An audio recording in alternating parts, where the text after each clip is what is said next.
మనవారు అనే కార్యక్రమం ద్వారా దేవుని మహాజ్ఞానపు సంగతులను పరిశుద్ధ గ్రంథము నుండి నేర్చుకుంటున్నటువంటి మీ అందరికీ మన ప్రభువును రక్షకుడునైన యేసుక్రీస్తు వారి పేరిట నా హృదయపూర్వకమైన వందనములను తెలియజేయుచున్నాను.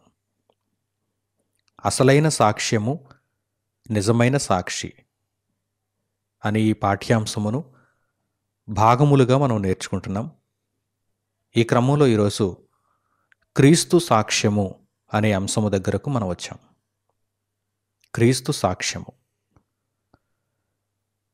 నేడు క్రైస్తవ సంఘాలలో అనేక మంది విశ్వాసులుగా పిలువబడుతున్నవారు మేము సాక్ష్యమును చెబుతాము అని నిలబడి చెప్పుచున్నటువంటి సాక్ష్యాలు వాక్యానుసారమైనవేనా అనే విషయాన్ని ఈ పాఠ్యాంశము ద్వారా మనము పరిశీలనాత్మకంగా నేర్చుకుంటున్నాం.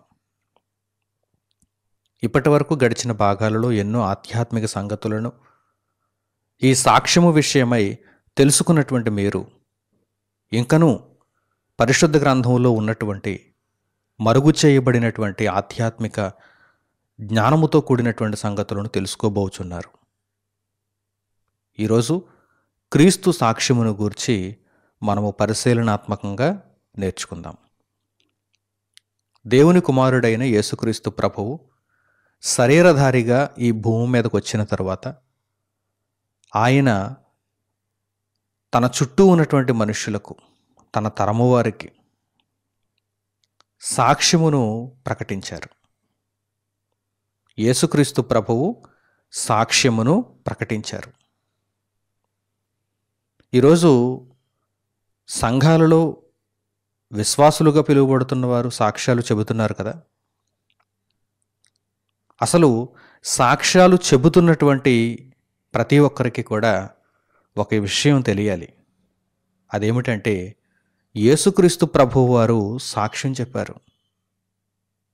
యేసుక్రీస్తు ప్రభువారు సాక్ష్యం చెప్పారు. ఆయన చెప్పినటువంటి సాక్ష్యాన్ని నేర్చుకుంటే కనుక ఈరోజు మనం చెప్పవలసినటువంటి సాక్ష్యం మనకు అర్థమవుతుంది. ప్రభువు చెప్పినటువంటి సాక్ష్యాన్ని పట్టించుకోలేదు కనుకనే ఈరోజు వాక్య విరుద్ధంగా అనేక మంది నిలబడి సాక్ష్యాలు చెబుతున్నారు. వాటిని సంఘ పెద్దలు కావచ్చు, సంఘ నాయకులు కావచ్చు ప్రోత్సహిస్తున్నారు. అలాంటి సాక్ష్యమును చెప్పమని వాక్యమును ఎరుగని వారు ప్రోత్సహిస్తున్నారు. కనుక ప్రియులారా, యేసుక్రీస్తు ప్రభువు చెప్పిన సాక్ష్యమును ప్రతి ఒక్కరూ కూడా మొట్టమొదట తెలుసుకోవాలి. ఆ తర్వాత సాక్ష్యం చెప్పండి. ప్రభువు చెప్పిన సాక్ష్యము ఏ విధంగా ఉంది? ప్రభువు ఏ విషయాన్ని గూర్చి సాక్ష్యం చెప్పారు? ప్రభువు ఈ భూమి మీద నివసించిన కాలమంతా ఎటువంటి సాక్ష్యమును తన చుట్టూ ఉన్నటువంటి సమాజానికి తెలియజేశారు? ఈ విషయాన్ని ఈరోజు ఈ పాఠ్యాంశంలో చక్కగా ఆద్యంతం ఎటువంటి సందేహానికి గురవ్వకుండా దేవుని మనసు నెరిగి తెలుసుకోవాలని నేను మీకు సూచిస్తున్నాను. ఇక తడవు చేయకుండా పరిశుద్ధ గ్రంథంలోనికి మనం వెళదాం. యేసుక్రీస్తు ప్రభువు చెప్పిన సాక్ష్యమును తెలుసుకుందాం. యోహాను సువార్త 3వ అధ్యాయము 31వ వాక్యం నుండి ఇప్పుడు మీరు జాగ్రత్తగా పరిశీలించండి. యోహాను సువార్త 3వ అధ్యాయము 31వ వాక్యం నుండి, పైనుండి వచ్చువాడు అందరికీ పైనున్నవాడు, భూమి నుండి వచ్చువాడు భూ సంబంధి అయి భూ సంబంధమైన సంగతులను గూర్చి మాట్లాడును. పరలోకము నుండి వచ్చువాడు అందరికీ పైగా నుండి తాను కన్నవాటిని గూర్చియు విన్నవాటిని గూర్చియు సాక్ష్యమిచ్చును.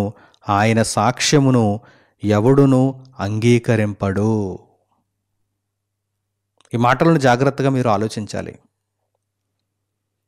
యేసుక్రీస్తు ప్రభువారు సాక్ష్యాన్ని చెబుతున్నారు. యేసుక్రీస్తు ప్రభువారు చెప్పుచున్నటువంటి సాక్ష్యానికి, భూమి మీద భూ సంబంధులు చెప్పుచున్నటువంటి సాక్ష్యానికి చాలా వ్యత్యాసం ఉంది. ఆ వ్యత్యాసం ఎందులో కనిపిస్తోంది? వారిచ్చే సాక్ష్యము దేనికి సంబంధించినది అనే విషయంలో కనిపిస్తోంది.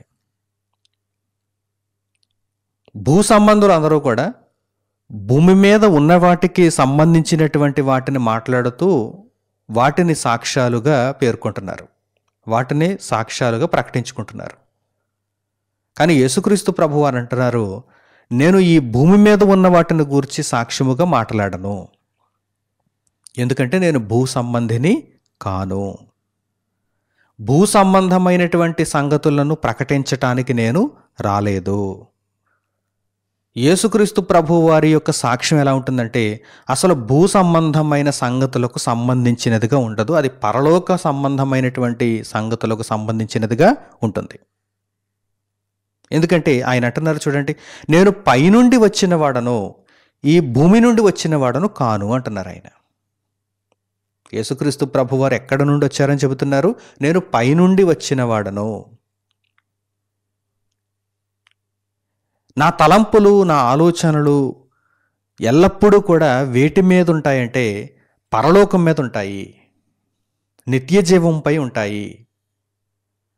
కనుక ఆయన ఏమంటున్నారు చూడండి, పైనుండి వచ్చేవాడు అందరికీ పైన ఉన్నవాడు. మొట్టమొదట పైనుండి వచ్చేవాడు, పైనున్న సంగతులను గూర్చి సాక్ష్యం చెప్పేవాడు అనగానే మీరు ఏమైనా చులకనగా చూస్తారేమో. ఆ పైనున్న సంగతులను గూర్చి సాక్ష్యం చెప్పేవాడు అందరికంటే పైన ఉన్నవాడు అనేటువంటి విషయాన్ని మొట్టమొదట మీరు గుర్తుంచుకోవాలి. భూ సంబంధమైనటువంటి సంగతులను గూర్చి చెప్పేవాడు అందరికంటే కింద ఉంటాడు, అందరికంటే కింద ఉంటాడు, క్రిందనున్నవాడు క్రింది వాటిని గురించి మాట్లాడుతుంటాడు, క్రిందనున్న పాతాళమునకు వెళ్ళిపోయేవాడు. బైబిల్ పరిభాషలో పైనున్న లోకము అనగానే అది మహాలోకము, అది ఊర్ధ్వలోకము, నిత్యలోకము. క్రిందనున్న లోకము అనగానే అది పాతాళ లోకము, అది అగ్నికేలలతో ఆత్మలను దహించి వేసేటువంటి లోకము. అందుచేత దేవుడు ఎప్పుడు కూడా పైనున్న వాటిని గూర్చి ఆలోచించండి, పరసంబంధమైనటువంటి విషయాలను గూర్చి మీరు ఎల్లప్పుడూ పరిశోధించండి, మీ ఆత్మ నిత్యకాలము విశ్రాంతిలోనికి వెళ్ళు నిమిత్తము మీరు పనిచేయండి అని దేవుడు సూచిస్తూ ఉంటాడు. ఇక్కడ యేసుక్రీస్తు ప్రభువారు అంటున్నారు, పైనుండి వచ్చేవాడు అందరికీ పైనున్నవాడు, ఆయన చులకన చేయబడేవాడు కాదు, అందరికీ జ్ఞానాన్ని నేర్పించేవాడు, అందరికంటే ఉన్నతమైనటువంటి స్థితిలో ఉండేవాడు. తర్వాత భూమి నుండి వచ్చేవాడు, భూమి నుండి వచ్చేవాడు అంటే ఎల్లప్పుడూ భూ సంబంధమైనటువంటి సంగతులను గురించి మాత్రమే ఆలోచించేవాడు అని అర్థం. భూమి నుండి వచ్చేవాడు అంటే ఈ భూమే శాశ్వతం అనుకుంటాడు, ఈ భూమి మీద నా బ్రతుకు ముగింపబడిందంటే ఇక అంతా అయిపోయింది అనుకుంటాడు, ఇక దీనికి కొనసాగింపు లేదు అనుకుంటాడు, ఆత్మగా నేను ఇక ఉనికిలో ఉండను అనుకుంటాడు, నాకు నిత్యత్వంపై ఆలోచన లేదు అనుకుంటాడు. దేవుని కొరకు అతడు ఆలోచించడు, దేవుని వాక్యమును అతడు నమ్మడు. అట్టి వారందరూ ఎవరన్నమాట? భూ సంబంధమైనటువంటి వారు, భూమి నుండి వచ్చిన వారు. చూడండి, భూమి నుండి వచ్చేవాడు భూ సంబంధి అయి భూ సంబంధమైన సంగతులను గూర్చి మాట్లాడును. పరలోకము నుండి వచ్చేవాడు అందరికీ పైగా నుండి, మరల చెబుతున్నారు యేసుక్రీస్తు ప్రభు, అతడు చులకన చేయబడేవాడు కాదు, అతడు ఎందుకు పనికిరానివాడు కాదు, అతడు అందరికంటే పైనున్నవాడు, ఉన్నతుడు. పరలోకము నుండి వచ్చేవాడు అందరికీ పైగా నుండి తాను కన్నవాటిని గూర్చియు విన్నవాటిని గూర్చియు సాక్ష్యమిచ్చును, ఆయన సాక్ష్యము ఎవడునూ అంగీకరింపడు. ఎందుకంటే అందరూ భూ సంబంధమైనటువంటి విషయాలకు అతుక్కుపోయి ఉన్నారు. మరి పరలోక సంబంధమైనటువంటి విషయాలను వినేటువంటి మనస్సు భూ సంబంధులకు ఉంటుందా? ఉండదు. కనుక ఆయన ఏమంటున్నారంటే, ఆయన తాను కన్నవాటిని గూర్చియు విన్నవాటిని గూర్చియు సాక్ష్యం చెబుతున్నప్పుడు పరలోక సంబంధమైన సంగతులను గూర్చి యేసుక్రీస్తు ప్రభువు సాక్ష్యం చెబుతున్నప్పుడు ఆయన సాక్ష్యము ఎవడునూ అంగీకరింపడు అని ప్రభువు తెలియజేస్తున్నారు. అంటే అంత సులువుగా, అంత సులభంగా ఎవరికి కూడా ఆయన సాక్ష్యం ఎక్కదు. నిజానికి ఆయన సాక్ష్యం అంగీకరించదగనిదా అంటే మనం అంగీకరించకూడదు, ఆ సాక్ష్యాన్ని విననక్కర్లేదు, ఆ సాక్ష్యం ఎందుకు పనికిరాదు అని చెప్పడానికి ఏమైనా వీలుందా? అన్నిటికంటే అందరికంటే పైగా ఉంది ఆ సాక్ష్యం. ఎప్పుడు నిలబడేది ఆ సాక్ష్యం, నిత్యకాలం ఉండేది ఆ సాక్ష్యం. మరి ఆ సాక్ష్యాన్ని గురించి అందరూ చెవి కోసుకుని వినాలి, ఆ సాక్ష్యాన్ని అందరూ అంగీకరించాలి, ఆ సాక్ష్యంలో ప్రతి ఒక్కరూ నడుచుకోవాలి. కానీ వాస్తవానికి జరుగుతున్నది ఏంటంటే ఆ సాక్ష్యమును ఎవరు కూడా అంగీకరించరు. మరి ఏ సాక్ష్యాన్ని అంగీకరిస్తారు? భూ సంబంధమైనటువంటి సాక్ష్యాలు ఏమైనా ఉంటే వాటిని అంగీకరిస్తారు. ప్రభువుని నమ్ముకున్నానండి, ఇల్లు కట్టుకున్నాను. ఈ ఇల్లు భూ సంబంధమైనదా, పర సంబంధమైనదా? భూ సంబంధమైనదే. భూ సంబంధమైనదే. సిమెంట్ ఇక్కడదే, ఐరన్ ఇక్కడదే, ఇటుకలు ఇక్కడవే, వేసే రంగు ఇక్కడదే, ఆ హంగు ఆర్భాటం అంతా ఇక్కడదే. అది భూమికి సంబంధించినదే. ఒక 50 ఏళ్ళు 100 ఏళ్ళు ఉంటుంది, తర్వాత శిథిలమైపోతుంది. భూ సంబంధమైనది. ప్రభువుని నమ్ముకున్నానండి, ఇల్లు కట్టుకున్నానండి. సాక్ష్యం చెప్పారు చూడండి. ఈ సాక్ష్యం దేనికి సంబంధించినది? భూ సంబంధమైనది. ఈ భూమి మీద ఉన్న వాటికి సంబంధించినది. ప్రభువుని నమ్ముకున్నానండి, ఉద్యోగం వచ్చిందండి. ఉద్యోగం దేనికి సంబంధించినది? భూలోకానికి సంబంధించినది. భూలోకానికి సంబంధించినది. ప్రభువుని నమ్ముకున్నానండి, కోర్టులో కేసులన్నీ కూడా గెలిచేశానండి. ఈ న్యాయస్థానాలు దేనికి సంబంధించినవి? పైనున్న లోకానికి సంబంధించిన న్యాయస్థానాలా? ఇక్కడ జరుగుతున్నటువంటి వాదోపవాదాలు దేనికి సంబంధించినవి? భూమికి సంబంధించినవి. ఇక్కడున్న వాటిని గూర్చి వారు తీర్పులు తీరుస్తారు, ఇక్కడున్న వాటిని గూర్చి వారు వాదోపవాదాలు చేస్తారు, ఇక్కడున్న వాటిని గూర్చి అక్కడ ఆ లా పుస్తకాలలో ఉంటుంది. అవి పరలోక సంబంధమైన వాటిని గూర్చి చర్చించేటువంటి న్యాయస్థానాలు కానే కాదు, భూ సంబంధమైనవి. అలాగే ప్రభువుని నమ్ముకున్నానండి, పెళ్ళయిందండి. ప్రభువుని నమ్ముకున్నానండి, పిల్లలు పుట్టారండి. ప్రభువుని నమ్ముకున్నానండి, వ్యాపారంలో లాభం వచ్చిందండి. ఎన్నిటినో మీరు చూడండి. ప్రభువుని నమ్ముకున్నానండి, నాకు అప్పటి వరకు తీరని రోగం తీరిపోయిందండి. ఇవన్నీ కూడా శరీర సంబంధమైనవి, భూ సంబంధమైనవి. వీటిని అందరూ అంగీకరిస్తారు. వీటిని అందరూ కూడా అంగీకరిస్తారు. వీటిని వినడానికి ప్రతి ఒక్కరూ కూడా ఆసక్తిని చూపిస్తారు. మరి పరలోక సంబంధమైన సంగతులను గూర్చి సాక్ష్యం చెబుతుంటే వింటారా? వినరు, అంగీకరించరు. వాటిని వినేటువంటి మనస్సు ఈ భూ సంబంధులకు లేదు. ఇది క్రీస్తు సాక్ష్యం. ఈ క్రీస్తు సాక్ష్యాన్ని ఈరోజు ఎంతమంది తెలుసుకున్నారు? ఎంతమంది తెలుసుకున్నారు? నాకు తెలిసి చాలామందికి ఈ క్రీస్తు సాక్ష్యం తెలియదు. కనుకనే భూ సంబంధమైనటువంటి సంగతులను సాక్ష్యాలుగా మాట్లాడుతున్నారు. ఈరోజు ఏ సాక్ష్యాన్నైనా మీరు వినండి. సంఘాలలో నలుగురు మధ్య నిలబడి చెబుతున్నటువంటి సాక్ష్యాలను మీరు ఒక్కసారి వినండి. దేనికి సంబంధించినవి రాసుకోండి. ఇదిగో ఫలానా అమ్మగారు సాక్ష్యం చెప్పారు, ఫలానా అయ్యగారు సాక్ష్యం చెప్పారు. దేనికి సంబంధించినది? దేనికి సంబంధించినది? ఈ లోకానికి సంబంధించినది, ఈ భూమికి సంబంధించినది. వీటిని చెబితే అందరూ వింటున్నారు, కానీ క్రీస్తు సాక్ష్యాన్ని ఎందరూ తెలుసుకున్నారు, క్రీస్తు సాక్ష్యాన్ని ఎందరూ కలిగి ఉన్నారు అనగానే ఎవరు కనిపించడం లేదు. ఎవరు కనిపించడం లేదు. ఎందుకంటే నాడే యేసుక్రీస్తు ప్రభువు తెలియజేశారు చూడండి, ఆయన సాక్ష్యము ఎవడునూ అంగీకరింపడు. అంటే క్రీస్తు సాక్ష్యం అది, పరలోక సంబంధమైన సాక్ష్యం అది. యేసుక్రీస్తు ప్రభు ఎప్పుడూ కూడా ఈ భూమి మీద ఉన్న వాటిని గురించి సాక్ష్యంగా చెప్పుకోలేదు. నేను ఒక వడ్లవాని కుటుంబంలో ఉన్నాను, ఈరోజు నాకు ఈ లాభం కలిగింది, నేను ఈరోజు వీటిని సంపాదించుకున్నాను, ఈరోజు మా ఇంట్లో ఫలానా వస్తువు కొనుక్కున్నాం, ఈరోజు మేము నూతన గృహాన్ని కట్టుకున్నాం, ఈరోజు మా ఇంట్లో ఫలానా వారికి మేలు జరిగింది. ఇలాంటి వాటిని ఆయన ఏమైనా సాక్ష్యాలుగా చెప్పుకున్నారా? ఆయన కూడా ఒక కుటుంబంలోనే పెరిగారు. యోసేపు, మరియా ఆ కుటుంబంలోనే ఆయన పెరిగారు. కానీ ఏనాడు కూడా వ్యక్తిగతమైనవి, శరీర సంబంధమైనవి ఈ భూమి మీద కొన్నాళ్ళు ఉంటాను గనుక దీనికి సంబంధించినటువంటి సంగతులను సమాజంలో ఒక సాక్ష్యంగా దేవుని పేరిట చెప్పాలి అని ఆయన అనుకోలేదు. ఎందుకంటే అది సాక్ష్యము కానేరదు. అట్టి సాక్ష్యాన్ని దేవుడు కోరుకోవటం లేదు. మరి ఏ సాక్ష్యాన్ని కోరుకుంటున్నాడు దేవుడు? పరలోకమందున్న తండ్రి అయిన దేవుడు ఏ సాక్ష్యాన్ని కోరుకుంటున్నాడు? పరసంబంధమైన సంగతులను సాక్ష్యముగా చెప్పేవాడు కావాలి.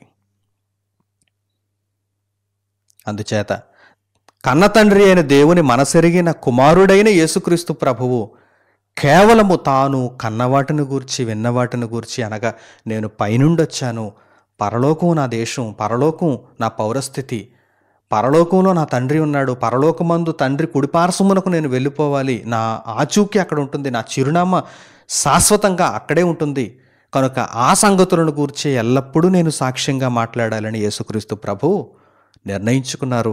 దానినే అమలు చేస్తున్నారు. అవే మాటలు ఇక్కడ వ్రాయబడ్డాయి.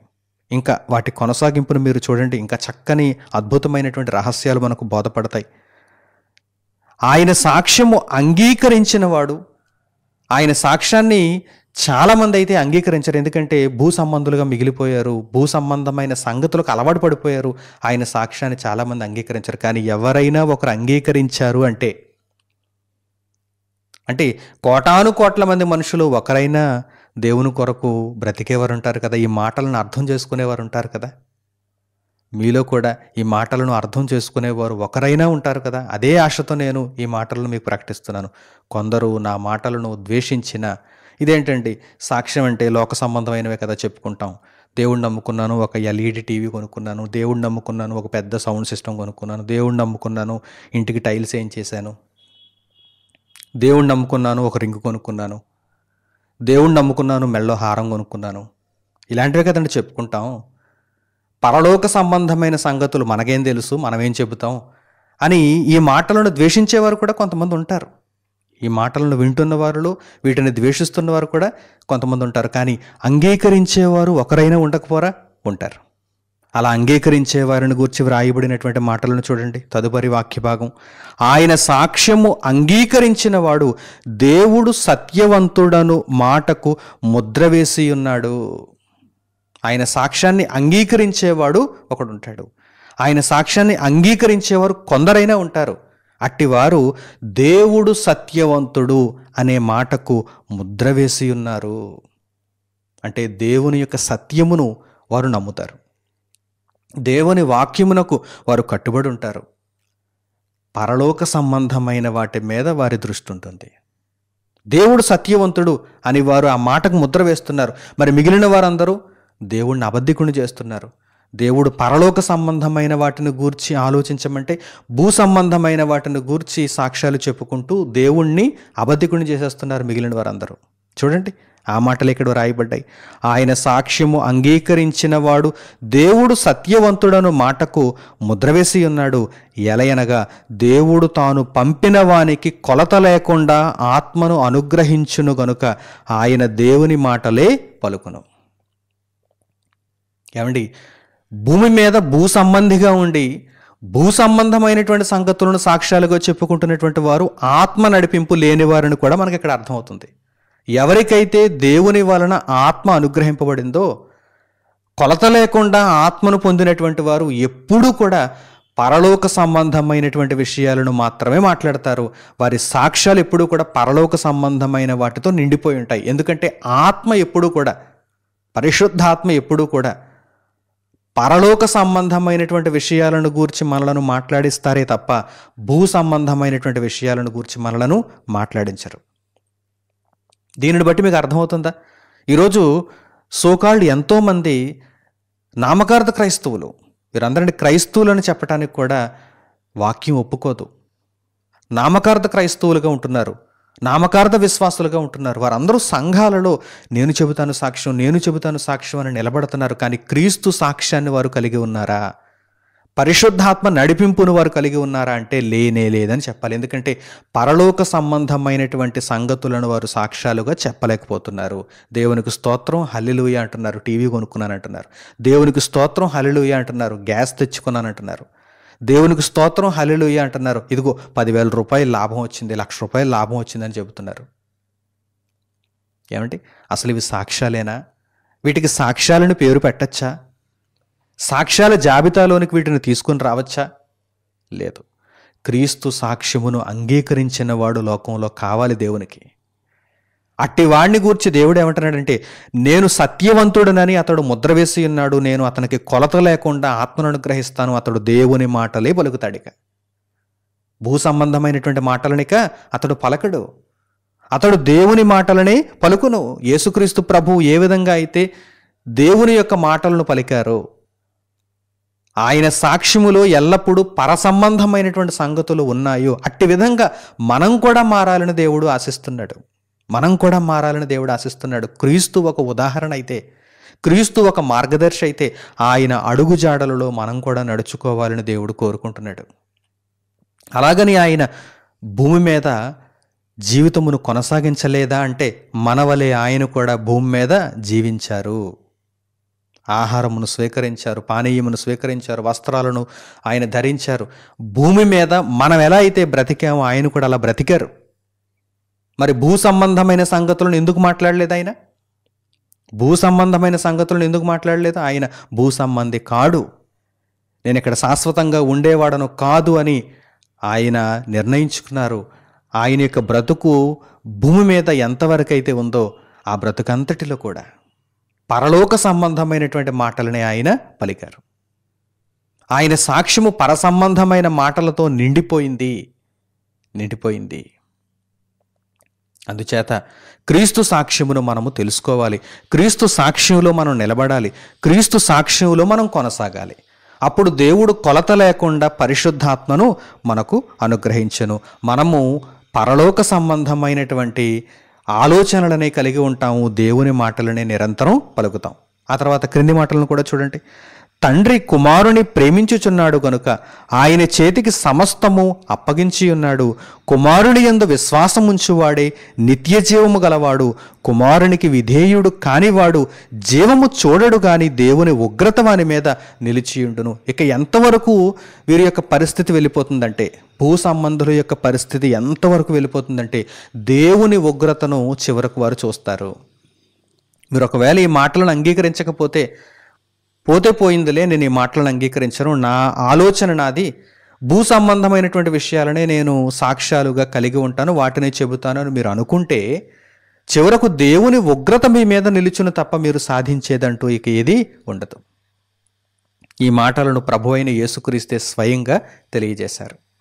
కనుక మీకు నిత్య జీవం కావాలంటే ఇదిగో కుమారుని యందు విధేయతను చూపించండి, కుమారుని యందు విశ్వాసాన్ని ఉంచండి. కుమారుడు ఏ విధంగా అయితే పరలోక సంబంధమైన విషయాలను సాక్ష్యముగా పలికారో నేను కూడా అట్టి మాదిరిగా ఆయనను వెంబడిస్తూ పరలోక సంబంధమైనటువంటి విషయాలను సాక్ష్యముగా పలకాలను మీరు నిర్ణయించుకోగలిగితే నిత్య జీవానికి మీరు నిర్ణయింపబడతారు, అంగీకరింపబడతారు. లేదంటే దేవుని ఉగ్రత భూ సంబంధమైన వారి మీద నిలుచును అని పరిశుద్ధ గ్రంథంలో దేవుని మాటలు సెలవిస్తున్నాయి. ఇంకా దేవుని గ్రంథాన్ని పరిశోధిస్తూ ముందుకు వెళ్ళగలిగితే యోహాను సువార్త 5వ అధ్యాయము 36వ వాక్యంలో ఏమని తెలియజేయబడిందో తెలుసా? మీరు కేవలము సాక్ష్యము అనగానే మాటలతో చెప్పేదనే అనుకుంటున్నారేమో, మీ చేతలలో కూడా మీరు సాక్ష్యాన్ని చూపించవచ్చు అని యేసుక్రీస్తు ప్రభువారు తెలియజేస్తున్నారు. ఇప్పటి వరకు మనం సాక్ష్యం అంటే మాటలతో చెప్పేదే అని మాత్రమే అనుకుంటున్నాం. మాటలతో చెబుతాం, సాక్ష్యం అంటే మాటలతో చెబుతాం, నలుగురు మధ్య నిలబడి మాటలతో చెబుతాం అని అనుకుంటున్నాం. కానీ ప్రభువారు అంటున్నారు, పరలోక సంబంధమైన సాక్ష్యం అనగానే, క్రీస్తు సాక్ష్యం అనగానే, అసలు మనం నిజమైన సాక్ష్యం చెప్పాలి అనగానే అది మనం మాటలతో ప్రకటించేది మాత్రమే కాదు, మాటలతో ప్రకటించేది మరియు క్రియలలో చూపించేది. మాటలతో మనం ప్రకటిస్తాం, కానీ మన క్రియలలో కూడా సాక్ష్యాన్ని చూపించగలిగిన అవకాశం ఉంది.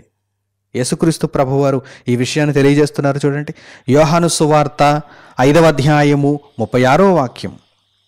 యోహాను సువార్త 5వ అధ్యాయము 36వ వాక్యం. అయితే యోహాను సాక్ష్యము కంటే నాకు ఎక్కువైన సాక్ష్యము కలదు.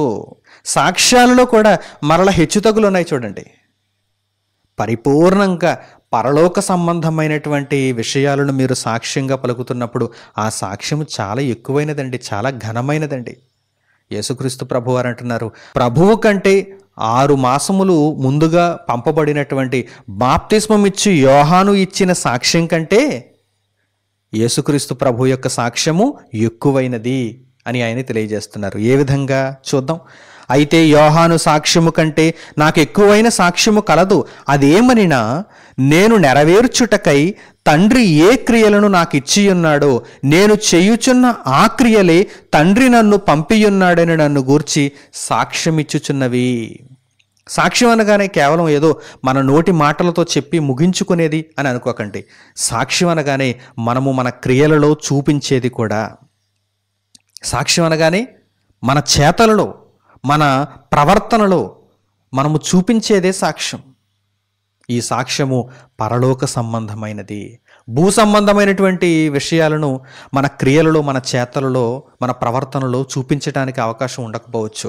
కానీ పరలోక సంబంధమైనటువంటి సాక్ష్యం అనగానే మన మాటలలో ఆ సాక్ష్యాన్ని మనం చెప్పగలం, మన చేతలలో ఆ సాక్ష్యాన్ని మనం చూపగలం. ఇది నిత్య జీవార్థమైనటువంటి సాక్ష్యం. ఈ సాక్ష్యాన్ని ఎవరు విన్నా, ఈ సాక్ష్యాన్ని మన జీవితంలో ఎవరు గమనిస్తున్నా వారు పరలోకానికి అర్హులయ్యేటువంటి అవకాశం కలుగుతుంది. ఎందుకంటే వారి యొక్క ఆలోచన దేని మీదకు మళ్లింపబడుతుంది? పరలోకం మీదకు, దేవుని వాక్యం మీదకు, నిత్యత్వం మీదకు. అంతే తప్ప మీరు భూ సంబంధమైన వాటిని గూర్చి మాట్లాడుతూ ఇవే సాక్ష్యాలుగా మీరు ప్రకటించారనుకోండి, భూ సంబంధమైనటువంటి విషయాలను గురించి మీరు మాట్లాడుతూ ఇవే సాక్ష్యాలని చెప్పారనుకోండి, వింటున్న వారందరి మనస్సు వేటి మీదకి మలుతుంది? మీరు చెప్పినటువంటి ఈ భూ సంబంధమైన వాటి మీదకే మలుతుంది. ప్రభువు నమ్ముకున్నానండి, ఒక పెద్ద హారం కొనుక్కున్నానండి అని మీరు అన్నారనుకోండి, అందరి మనసు దేని మీదకి మలుతుంది? హారం మీదకి మలుతుంది. ప్రభువు నమ్ముకున్నానండి, ఒక బైక్ కొనుక్కున్నానండి అని మీరు అన్నారనుకోండి, అందరి దృష్టి దేని మీదకి వెళుతుంది? బైక్ మీదకి వెళుతుంది. ప్రభువుని నమ్ముకున్నానండి, ఇప్పుడు నేను 4 చక్రాల వాహనం కొనుక్కున్నానండి, ఒక పెద్ద కారు కొనుక్కున్నానండి అనగానే అందరి దృష్టి దేని మీదకి మలుతుంది? కారు మీదకి మలుతుంది. నేను ప్రభువును నమ్ముకున్నానండి, నిత్యత్వానికి అంగీకరింపబడుతున్నాను అనగానే అందరి దృష్టి దేని మీదకి మలుతుంది? నిత్యత్వం మీదకి మలుతుంది. కనుక మీ సాక్ష్యం దేనికి సంబంధించినదిగా ఉండాలి? పరలోకానికి సంబంధించినదిగా ఉండాలి, పరసంబంధమైనదై ఉండాలి. ఆ పరసంబంధమైన సాక్ష్యమును మీరు మీ క్రియలలో కూడా చూపించాలి. ప్రభువారు ఎలాగైతే తండ్రి ఇచ్చినటువంటి క్రియలను పూర్తిగా నెరవేర్చొచ్చు, ఆ క్రియలే తన్ను గూర్చి సాక్ష్యం ఇచ్చినట్టుగా బ్రతికారో, మనము కూడా అట్టి మాదిరిగా మన యొక్క సాక్ష్యమును, మనలో ఉన్న క్రీస్తు సాక్ష్యమును క్రియలలో చూపిస్తూ దేవునిలో ముందుకు కొనసాగాలి. కనుక సాక్ష్యాలు చెబుతున్న వారందరూ కూడా ఈ క్రీస్తు సాక్ష్యమును తెలుసుకుని, క్రీస్తు సాక్ష్యమును అంగీకరించి, దేవుడు సత్యవంతుడు అను మాటకు ముద్ర వేసి, కొలత లేకుండా దేవుని వలన ఆత్మను పొంది పరలోక సంబంధమైనటువంటి విషయాలని ఇక సాక్ష్యముగా పలకాలని, క్రియలలో చూపించాలని మీరు నిర్ణయం తీసుకోవాలని నేను కోరుకుంటున్నాను. ఈ సాక్ష్యము నిజమైనది, ఈ సాక్ష్యము నిత్య జీవానికి సంబంధించినది. ఇంకా పరిశుద్ధ గ్రంథంలో ముందుకు వెళదాం. కొరింథీయులకు పౌలు గారు రాసినటువంటి మొదటి పత్రిక 1వ అధ్యాయము 5వ వాక్యం నుండి మీరు చూడగలిగితే, క్రీస్తు సాక్ష్యము మనలో ఉండాలని పౌలు గారు తెలియజేస్తున్నారు. క్రీస్తు సాక్ష్యము క్రీస్తుకు మాత్రమే సంబంధించినదా? విశ్వాసులుగా మనలో క్రీస్తు సాక్ష్యం అక్కర్లేదండి, మనం ఎప్పుడు కూడా భూ సంబంధమైనటువంటి విషయాలను గూర్చే సాక్ష్యాలుగా మాట్లాడదాం అని ఏమైనా మీరు అనుకుంటున్నారా? ఒకవేళ తప్పుడు బోధకులు ఆ విధంగా కూడా మిమ్మును మరల దేవుని వాక్యం నుండి వేరు చేసే ప్రమాదం ఉంది. ఇంతవరకు దేవుని వాక్యాన్ని విన్నా మరల దొంగ బోధకులు ఏమంటారంటే, క్రీస్తు సాక్ష్యం అనగానే అది క్రీస్తుకు మాత్రమే సంబంధించినదండి, ఆయనను మనం ఎక్కడ అందుకోగలం? ఆయన మార్గంలో మనం ఎక్కడ నడుచుకోగలం? ఆయనను పోలి మనం ఎలా జీవించగలం? మనం మానవ మాత్రులం కదా, ఆయన దేవుడు. కనుక ఆయనలో మనం బ్రతకడానికి మనకు అవకాశం ఉండదు. మనం ఎప్పుడు కూడా భూ సంబంధమైన వాటి కొరకే ఆలోచించాలి, వీటి వెనక్కి పరుగులు తీయాలని మరలా మిమ్మును దేవుని వాక్యం నుండి వారు, ఆ దొంగలు మిమ్మును దూరం చేసేటువంటి ప్రమాదం ఉంది. కనుక పౌలు గారు చెప్పినటువంటి మాటలను మీకు మరలా నేను జ్ఞాపకం చేస్తున్నాను. చూడండి, పౌలు గారు ఇక్కడ ఈ మాటలను ఎవరితో చెబుతున్నారు? కొరింథీయులతో చెబుతున్నారు. కొరింథీయులు అనగా మనబోటి విశ్వాసులే కదా. కొరింథు ప్రాంతంలో ఉన్న దేవుని సంఘం అంటే మనబోటి విశ్వాసులే కదా. కనుక మనకే చెబుతున్నట్టుగా ఇప్పుడు మీరు అర్థం చేసుకోండి. ఇక్కడ పౌలు గారు ఏమంటున్నారు? కొరింథీయులకు పౌలు గారు రాసిన మొదటి పత్రిక 1వ అధ్యాయము 5వ వాక్యం నుండి, క్రీస్తును గూర్చిన సాక్ష్యము మీలో స్థిరపరచబడినందున ఆయన యందు మీరు ప్రతి విషయములోను, అనగా సమస్త ఉపదేశములోను సమస్త జ్ఞానములోను ఐశ్వర్యవంతులైతిరి. క్రీస్తును గూర్చిన సాక్ష్యము మీలో స్థిరపరచబడాలి అని పౌలు గారు ఇక్కడ మాట్లాడుతున్నారంటే, ఇక ఏ దొంగ బోధకుడు కూడా మిమ్మును తన తప్పుడు మాటల చేత దేవుని మార్గము నుండి వేరు చేయడానికి ఒక అవకాశాన్ని మీరు ఇవ్వకూడదు. క్రీస్తును గూర్చిన సాక్ష్యము మీలో ఏదో ఆదివారం 2 గంటలకు మాత్రమే పరిమితమైనదిగా కూడా ఉండకూడదు. మీలో స్థిరపరచబడాలి. క్రీస్తును గూర్చిన సాక్ష్యం మీలో స్థిరపరచబడాలంటే నిత్యకాలం క్రీస్తును గూర్చిన సాక్ష్యం మీలో ఫలించాలి, మీ ద్వారా వ్యాపించాలి. ఇది స్థిరపరచబడాలంటున్నారు పౌలు గారు. స్థిరపరచబడాలి. క్రీస్తును గూర్చిన సాక్ష్యం మీలో స్థిరపరచబడినందున, అలా స్థిరపరచబడితే ఆయన యందు మీరు ప్రతి విషయంలోనూ, ఇక ఈ దేనిని గురించి మీరు మాట్లాడినా పరలోకమే అంటారు. ఇక ఏ సందర్భం వచ్చినా సరే పరసంబంధమైనటువంటి సంగతులను అందులో మీరు మేళవించి ఇతరులకు నిత్య జీవాన్ని గురించినటువంటి జ్ఞానాన్ని నేర్పిస్తారు.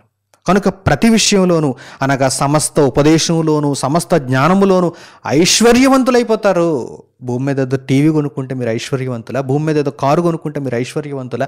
భూమి మీద ఏదో మీరు ఒక భవనాన్ని కట్టుకుంటే మీరు ఐశ్వర్యవంతులా? భూమి మీద ఏదో గొప్ప ఉద్యోగాన్ని పొందేస్తే మీరు ఐశ్వర్యవంతులా? కానే కాదు. దేవుని దృష్టిలో మీరు ఎప్పుడు ఐశ్వర్యవంతులు అనగానే పరసంబంధమైన విషయాలను మీరు సాక్ష్యముగా కలిగి వాటిని మీ మాటలలోనూ మీ చేతలలోనూ కనుపరుచుచున్నప్పుడు మీరు ఐశ్వర్యవంతులు.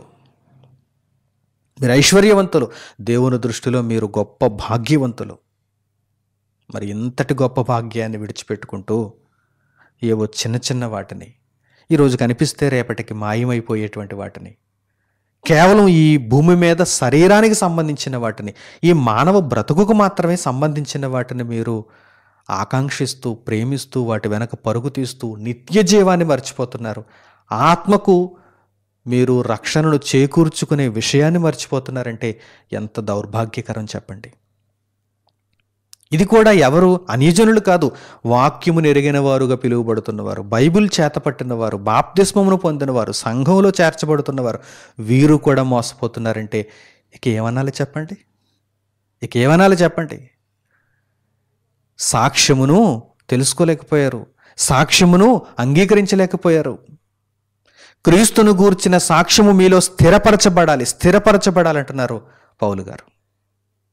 కనుక ఎప్పుడైతే ఈ క్రీస్తును గూర్చిన సాక్ష్యం మనకు అర్థమవుతుందో, ఎప్పుడైతే ఈ క్రీస్తును గూర్చిన సాక్ష్యాన్ని మనం అంగీకరిస్తామో, ఎప్పుడైతే ఈ క్రీస్తును గూర్చిన సాక్ష్యం మనలో స్థిరపరచబడుతుందో, అప్పుడే దేవుని చేత మనం భాగ్యవంతులుగా ఐశ్వర్యవంతులుగా పిలువబడతాం. మనకు లాభము చేకూరుతుంది. ఇక చివరిగా యోహాను గారు రాసినటువంటి మొదటి పత్రిక 5వ అధ్యాయము 9వ వాక్యం నుండి మీరు చూడండి. ఇక ఈ వాక్య భాగంతో దేవుడు పరిపూర్ణంగా క్రీస్తును గూర్చిన సాక్ష్యాన్ని మనకు వివరించేయాలనుకుంటున్నాడు. చూద్దాం. యోహాను గారు రాసినటువంటి మొదటి పత్రిక 5వ అధ్యాయము 9వ వాక్యం నుండి, మనము మనుష్యుల సాక్ష్యము అంగీకరించుచున్నాము కదా. మనుషులు ఏదైనా ఒక విషయాన్ని చూచినప్పుడు, వారు విన్నప్పుడు, న్యాయాధిపతి ముందు, న్యాయమూర్తి ముందు వారు సాక్ష్యాన్ని చెబుతున్నప్పుడు వారి సాక్ష్యాన్ని అంగీకరిస్తున్నారు. ఒక దోషిని దోషిగా తీర్పు తీర్చాలన్నా, ఒక నిర్దోషిని తప్పించాలన్నా ఒక సాక్ష్యం ప్రధానమైనటువంటి కీలకమైనటువంటి పాత్రను పోషిస్తుంది. మనుషుల సాక్ష్యాలు అంగీకరింపబడుతున్నాయి ఈరోజు. మరి దేవుని సాక్ష్యం మరి బలమైనది, గొప్పగా అంగీకరించటానికి యోగ్యమైనది. అదే విషయాన్ని యోహాను గారు ఇక్కడ ప్రస్తావిస్తున్నారు. మనము మనుషుల సాక్ష్యము అంగీకరించుచున్నాము కదా, దేవుని సాక్ష్యము మరి బలమైనది. భూ సంబంధమైనటువంటి సంగతులతో కూడిన సాక్ష్యాలు గొప్పవని మీరు అనుకుంటున్నారా? అవి గొప్పవి కాదు, అవి బలహీనమైనవి. మనుష్యుల సాక్ష్యాలుగా మిగిలిపోతున్నాయి, భూ సంబంధమైన సాక్ష్యాలుగా మిగిలిపోతున్నాయి. కానీ దేవుని సాక్ష్యం అయితే, పరలోక సంబంధమైన సాక్ష్యం అయితే అది మరి బలమైనది. దేవుని సాక్ష్యము ఆయన తన కుమారుని గూర్చి ఇచ్చినదే. ఇంతకీ దేవుని సాక్ష్యం అంటే ఏంటి? మరి బలమైన దేవుని సాక్ష్యం అంటే ఏమిటి? యేసుక్రీస్తు ప్రభువును గూర్చిన సాక్ష్యమే దేవుని సాక్ష్యం. అనగా ఆయన తన కుమారుని గూర్చి ఇచ్చినదే, అంటే క్రీస్తును గూర్చిన సాక్ష్యమే. ఇప్పటి వరకు మనం నేర్చుకున్నటువంటి క్రీస్తును గూర్చిన సాక్ష్యమే దేవుని సాక్ష్యం అంటే. ఆ దేవుని సాక్ష్యం మరి బలమైనది. ఇంకా తరువాతి మాటలు, దేవుని కుమారుని యందు విశ్వాసముంచువాడు తనలోనే ఈ సాక్ష్యము కలిగి ఉన్నాడు. చూసారా? ఈ మాటలు మీకు అర్థమవుతున్నాయా? దేవుని కుమారుని యందు అనగా యేసుక్రీస్తునందు విశ్వాసముంచువాడు తనలోని ఈ సాక్ష్యము కలిగి ఉన్నాడు. అంటే ప్రతి ఒక్కరూ కూడా క్రీస్తు సాక్ష్యమును కలిగి ఉండాలని దేవుని వాక్యము ఇక్కడ తెలియజేయుచున్నది. మరి అందరిలో ఉందండి క్రీస్తు సాక్ష్యం. సాక్ష్యం అనగానే ఈరోజు ఎంత ఏమరుపాటుగా లోక సంబంధమైనటువంటి విషయాల వైపుకు వెళ్ళిపోతున్నారు మీరు ఆలోచన చేయండి. సాక్ష్యం అంటే అటువైపుగా వెళ్ళొచ్చా? భూ సంబంధమైన వాటిని గూర్చి తలంచుకుంటూ ఇదిగో వీటిని పొందాను, వాటిని పొందాను, ఇదే నా సాక్ష్యం అని చెప్పుకోవడానికి ఏమైనా వీలుందా? క్రీస్తును గూర్చిన సాక్ష్యం మనలో ఉండాలి. దేవుని యొక్క సాక్ష్యం అనగానే యేసుక్రీస్తును గూర్చిన సాక్ష్యమే. ఆ సాక్ష్యం మనలో ఉండాలన్నాడా వద్దన్నాడా? మనలో ఉండాలి. దేవుని కుమారుని యందు విశ్వాసం ఉంచేవాడు తనలోనే ఈ సాక్ష్యము కలిగి ఉన్నాడు. దేవుని నమ్మని వాడు ఆయన తన కుమారుని గూర్చి ఇచ్చిన సాక్ష్యమును నమ్మలేదు గనుక అతడు దేవుని అబద్ధికునిగా చేసిన వాడే. అంటే ఎవరిలో అయితే ఈ క్రీస్తును గూర్చిన సాక్ష్యం లేదో వారు దేవుణ్ణి అబద్ధికునిగా చేసేస్తున్నారు. దేవుడు సత్యవంతుడు అనేటువంటి మాటకు ముద్ర వేయలేకపోతున్నారు, ఒప్పుకోలేకపోతున్నారు. దేవుని ఆత్మచేత వారు నడిపింపబడకున్నారు. మీకు అర్థం అవ్వాలి. ఈ సంగతులు చాలా స్పష్టముగా వ్రాయబడినప్పుడు, వివరింపబడుతున్నప్పుడు మీకు అర్థం కావాలి. మీ దృష్టిని ఎటూ పోనివ్వకుండా, మీ మనస్సును ఎక్కడో ఉంచకుండా చక్కగా ఈ మాటలను అంగీకరించడానికి ప్రయత్నం చేయండి.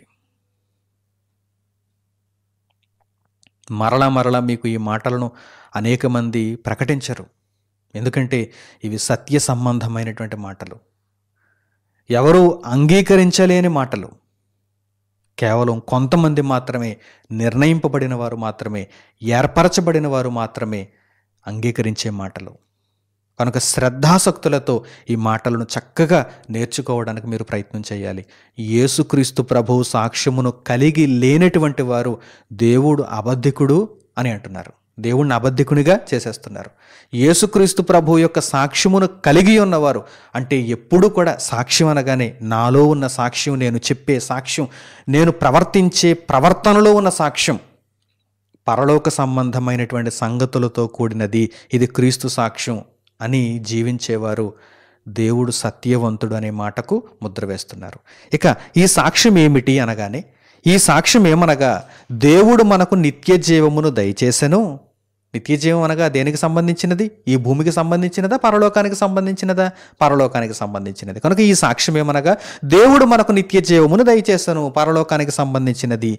ఈ జీవము ఆయన కుమారుని యందున్నది. దేవుడు మనకు అనుగ్రహించబోయే నిత్య జీవము ఎవరి యందున్నది? ఎవరిలో మనము దానిని పొందగలుగుచున్నాము? యేసుక్రీస్తునందు. ఇదే సాక్ష్యం. ఈ జీవము ఆయన కుమారుని యందున్నది. దేవుని కుమారుని అంగీకరించువాడు జీవము గలవాడు, దేవుని కుమారుని అంగీకరింపనివాడు జీవము లేనివాడే. ఈ సాక్ష్యాన్ని చెప్పాలి. ఈ సాక్ష్యాన్ని ఎవరైతే పలుకుతారో, ఈ సాక్ష్యాన్ని ఎందరైతే తమ ప్రవర్తనలో చూపిస్తారో అట్టివారే క్రీస్తు సాక్ష్యమును కలిగి ఉన్నారని దేవుని వాక్యాన్ని బట్టి నిస్సందేహంగా 100% చెప్పగలం. ఇక లోక సంబంధమైనటువంటి ఏదైనా మేలును పొంది లోక సంబంధమైనటువంటి వాటిని గూర్చే మాట్లాడుతూ భూ సంబంధిగా మిగిలిపోతూ ఇది సాక్ష్యం అని చెప్పుకుంటున్నారంటే మీరు వాక్య విరుద్ధంగా ప్రవర్తిస్తున్నారని అర్థం. మరి లోక సంబంధమైనటువంటి మేలులను దేవుడు మనకు దయచేస్తున్నప్పుడు ఏం చేయాలి అనగానే కృతజ్ఞతను కలిగి ఉండాలి. లోక సంబంధంగా దేవుడు మనలను ఆదుకోవటం లేదా? ఆదుకుంటున్నాడు. దేవుడు మనకు మేలును దయచేయటం లేదా? అందరితో పాటు మనకు కూడా మేలును దయచేస్తున్నాడు. లోకంలో మనతో పాటు మిగిలిన వారికి కూడా దేవుడు మేలును దయచేస్తున్నాడు. దేవుని నమ్మని వారికి కూడా దేవుడు మేలును దయచేస్తున్నాడు. వర్షమును కురిపిస్తున్నాడు, భూమిని పండిస్తున్నాడు, వారికి జీవమును దయచేస్తున్నాడు. వారు ఎరుగటం లేదంతే, వారికి దేవుడు తెలియటం లేదంతే. అందరికీ దేవుడు మేలును దయచేస్తున్నాడు. మనమైతే ఆ విషయంలో కృతజ్ఞతను కలిగి ఉండాలి. దేవునికి ఇచ్చే విషయంలో, దేవుని కొరకు బ్రతికే విషయంలో, దేవుని చిత్తాన్ని నెరవేర్చే విషయంలో ఎల్లప్పుడూ కూడా కృతజ్ఞతను కలిగి ఉండాలి. కానీ సాక్ష్యం అనగానే పరలోక సంబంధమైన సాక్ష్యాన్ని మనం చెప్పాలి, మన ప్రవర్తనలో చూపాలి. కనుక క్రీస్తు సాక్ష్యం ఎంత విలువైనది, ఎంత బలమైనది, ఎంత ఘనమైనది ఇప్పుడు మీకు అర్థమైందా? అన్నిటికంటే పైనున్న సాక్ష్యం ఏంటది? అన్నిటికనే పైనున్న సాక్ష్యం. కనుక పైనున్న వాటిని గూర్చి మీరు ఆలోచన చేస్తూ, పరలోక సంబంధమైన వాటిని గూర్చి మీరు సాక్ష్యం చెబుతూ అనేకులను నిత్య జీవానికి నడిపిస్తూ మీరు కూడా నిత్య జీవానికి అంగీకరింపబడతారో, లేక ఇంకా భూ సంబంధులుగానే ఆలోచన చేస్తూ భూమి మీద ఉన్న వాటిని గూర్చి మాత్రమే సాక్ష్యాలు చెప్పుకుంటూ అందరినీ భూ సంబంధమైన వాటి మీదకు దృష్టిని మళ్లించి వారిని అక్కడికే నడిపిస్తూ మీరు కూడా పాతాళలోకమందలి మూలకు త్రోయబడుతూ మీతో పాటు నలుగురిని పాతాళలోకమునకు అగ్ని కీలలలోనికి తీసుకుని వెళ్ళటానికి ప్రయత్నం చేస్తారో నిర్ణయం మీరే తీసుకోవాలి. మంచి నిర్ణయం తీసుకుంటారని ఈ పాఠాన్ని మీ ముందుంచాను. చక్కగా సత్ప్రవర్తనతో వాక్యానికి తలదించి ఇక మీదట మీ ప్రవర్తనను దేవునికి అనుకూలముగా మార్చుకుంటారని హృదయపూర్వకంగా కోరుకుంటూ ఈ సందేశమును ఇంతటితో నేను ముగిస్తున్నాను. తండ్రి అయిన దేవునికి ప్రార్థనలో ఏకీభవించండి. మహోన్నతుడును మహాపరిశుద్ధుడునైన మా కన్న తండ్రి, పైనున్న సంగతులను గూర్చి సాక్ష్యమిచ్చుటకు యేసుక్రీస్తు ప్రభువు ఈ లోకమునకు వచ్చారు. ఆయన సాక్ష్యమును కలిగి ఉన్న ప్రతి ఒక్కరూ మీరు సత్యవంతులు అనే మాటకు ముద్ర వేసి, మీరు అనుగ్రహించే కొలతలేని ఆత్మను కలిగి మీ మాటలనే పలుకుతూ మిమ్మను గూర్చిన క్రియలను జరిగిస్తూ గొప్ప సాక్ష్యమును కలిగి ఉండాలి. అట్టి జాబితాలోనికి మేమందరము వెళ్ళగలుగుటకు కృప చూపినందుకు మీకు మా హృదయపూర్వకమైన కృతజ్ఞతాస్తుతులు తండ్రి. ఇంకను క్రీస్తు సాక్ష్యమును కలిగి ఉండకుండా లోక సంబంధమైన వాటినే సాక్ష్యములుగా పలుకుతూ ఆ సాక్ష్యమునే వెంబడిస్తున్నటువంటి వారు ఈ మీ మాటలను విని మార్పు నొంది మీ చిత్తమును నెరవేర్చుటకు ఇకనైనా మీ వాక్యమునకు లోబడి బ్రతికే మనస్సును తెచ్చుకొని క్రీస్తు సాక్ష్యమును కలిగి ఉండి మీరు సత్యవంతులు అనే మాటకు ముద్ర వేస్తూ మీ చేత నడిపింపబడగలుగుటకు కృపను దయచేయండి. ఏ ఒక్కరూ కూడా మీ మాటలను అపార్థం చేసుకోకుండా కృతజ్ఞతాభావంతో మీరు అనుగ్రహించుచున్న మేలులను అనుభవిస్తూ తండ్రి, పరసంబంధమైనటువంటి విషయములను గూర్చి సాక్ష్యముగా మాట్లాడుతూ వారి బ్రతుకును పరసంబంధమైనటువంటి విషయాలతో మేళవించుకొని ముందుకు కొనసాగించుకోగలుగుటకు కృపను దయచేయండి. తండ్రి, మహాజ్ఞానమును మీ మాటల ద్వారా మాకు అనుగ్రహిస్తూ తరాలలో యుగాలలో మరుగు చేయబడినటువంటి ఈ సంగతులను అల్పులము, ఈ భూమి మీద ఎన్నిక లేనివారమైనటువంటి మాకు దయచేయుచున్నందుకు మిమ్మల్ని స్తుతిస్తూ ఘనపరుస్తూ మా ప్రార్థన మనవులను మా ప్రభువును మా రక్షకుడునైన యేసుక్రీస్తు వారి పేరిట మిమ్మల్ని వేడుకొనుచున్నాము తండ్రి. ఆమేన్. అందరికీ వందనములు. సెలవు.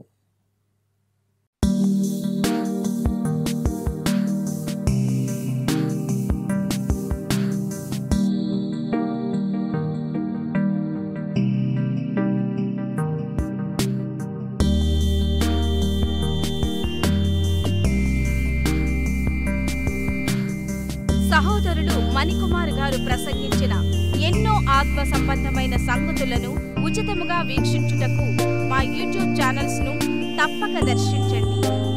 మా సమాచారమును ఎప్పటికప్పుడు తెలుసుకుని ఆత్మీయాభివృద్ధి నొందవలనంటే మా యూట్యూబ్ ఛానల్స్ ను సబ్స్క్రైబ్ చేసుకోండి. సత్వర నోటిఫికేషన్ల కొరకు సబ్స్క్రైబ్ బటన్ ప్రక్కనే ఉన్న బెల్ సింబల్ ను క్లిక్ చేయండి. మరిన్ని వివరములకు మీరు సంప్రదించవలసిన మా ఫోన్ నెంబర్స్ 8978414178 మరియు 8333927666. ధన్యవాదములు. ఈ కార్యక్రమమును అనేక మందికి పరిచయం చేయగలరని ఆశిస్తున్నాము. ప్రభువైన యేసుక్రీస్తు పేరిట మీకు శుభములు.